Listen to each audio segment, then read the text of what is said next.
नमस्कार, मेरा नाम रहमत बीबी है। बच्चों, आप सब खैरियत?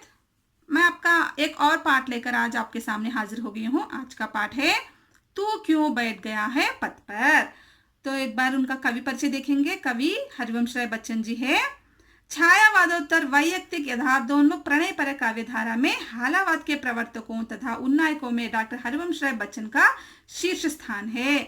असहयोग आंदोलन, सत्याग्रह आंदोलन तथा स्वतंत्रता के संघर्ष ने बच्चन को नया आत्मविश्वास तथा नई दृष्टि प्रदान की।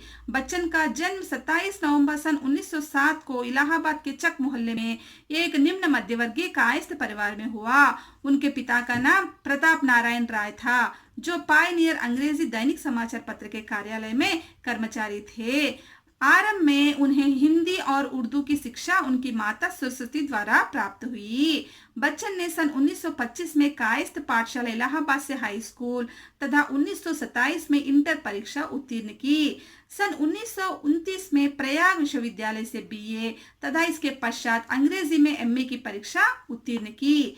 एमए परीक्षा उत्तीर्ण करने के पश्चात बच्चन सत्याग्रह आंदोलन में सक्रिय रूप से भाग लेने लगे।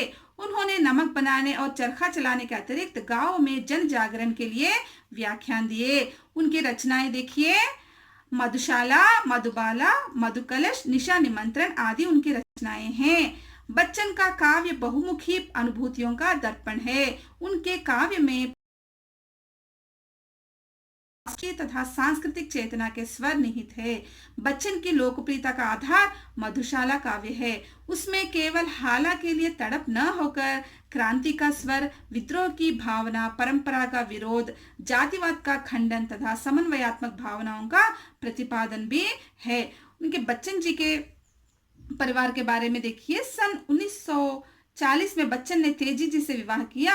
इस विवाह से उनके जीवन में एक नवीन मोड़ आया। उनके 2 सुपुत्र हुए। उनमें हिंदी सिनेमा जगत के प्रसिद्ध अभिनेता अमिताभ बच्चन और दूसरे सुपुत्र अभिजीत बच्चन जी है। बच्चन जी का प्रस्तुत रचना तू क्यों बैठ गया है पथ पर। इस रचना में बच्चन जी ने प्रेरणात्मक ढंग से यह बताने का प्रयास किया है कि जीवन में निराश नहीं होना चाहिए, बल्कि सकारात्मक सोच से आगे बढ़ना चाहिए। जीवन के पथ में आने वाली विपदाओं का सामना साहस के साथ करना चाहिए। देखिए, एक बार उनकी कविता की ओर चलते हैं। तू क्यों बैठ गया है पथ पर। हमें प्रश्न कर रहे हैं। पथ मतलब रास्ता। तू बैठ गया है पथ पर, ध्येय न हो पर है मग आगे, बस धरता चल तू पग आगे। बैठ न चलने वालों के दल में तू आज तमाशा बनकर, तू क्यों बैठ गया है पथ पर। तो देखिए, यहाँ पर ध्येय मतलब लक्ष्य। अगर तुम्हारे सामने कोई लक्ष्य न हो, ध्येय न हो, पर है मग आगे, लेकिन रास्ता तुम्हारे आगे है, बस धरता चल तू पग आगे, तुम कदम आगे बढ़ाते हुए चलते जाओ। बैठना चलने वालों के दल में तू आज तमाशा बनकर। तुम चलने वालों के मतलब आगे बढ़ने वालों के दल में तुम आगे तुम भी वैसे ही चलते जाओ। अगर तुम बैठ जाओगे तो तुम उन लोगों के सामने तमाशा बनकर रह जाओगे। इसलिए तुम मत बैठो, तुम चलते ही जाओ, आगे बढ़ते ही जाओ। तू क्यों बैठ गया है पथ पर। इस तरह हमें प्रेरणा देते हुए आगे बढ़ने के लिए कह। आगे देखिए, मानव का इतिहास रहेगा, कहीं पुकार पुकार कहेगा, निश्चय था गिर मर जाएगा, चलता किंतु रहा जीवन भर, तू क्यों बैठ गया है पथ पर।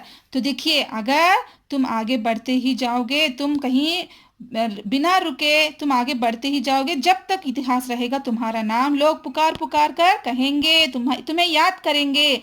अगर तुम गिर कर मर भी जाओगे, निश्चय था गिर मर जाएगा, चलता किंतु रहा जीवन भर। अगर तुम ऐसे गिर कर मर भी जाओगे, तुम आगे बढ़ते ही जाओगे, तभी तुम इतिहास में तुम्हारा नाम लिख पाओगे, लोग तुम्हें पुकार पुकार कर याद करेंगे।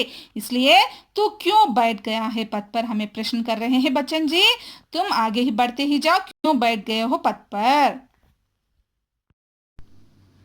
आगे देखिए, जीवित भी तू आज मरा सा, पर मेरी तो यह अभिलाषा, चिता निकट भी पहुंच सकूं मैं अपने पैरों पैरों चलकर, तू क्यों बैठ गया है पथ पर।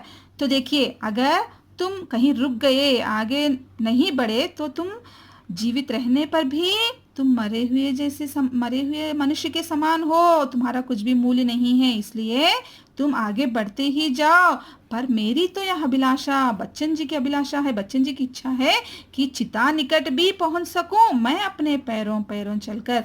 ये कह रहे कि मैं चिता के पास भी मैं अपने पैरों पर ही चलकर जाऊंगा, किसी दूसरों की मदद से मैं नहीं जाऊंगा। मतलब इसका अर्थ है कि मैं जीवन के अंतिम क्षण तक मैं खुद पे ही निर्भर रहूंगा, दूसरों पर बिल्कुल भी, दूसरों की मदद बिल्कुल भी नहीं मांगूंगा। इसका मतलब है कि हमें जीवन के अंतिम क्षण तक मेहनत करना चाहिए, अंतिम क्षण तक हमें कोशिश करते ही रहना चाहिए। तू क्यों बैठ गया है पथ पर। इस तरह हमें बच्चन जी हमें प्रेरणा दे रहे हैं, ताकि हमें उनको डर कर कहीं हार नहीं मानना चाहिए, कहीं रुकना नहीं चाहिए, सकारात्मक ढंग से विपदाओं को हल करते हुए आगे बढ़ते ही रहना चाहिए। बच्चन जी का यह एक हमें एक उपदेश है।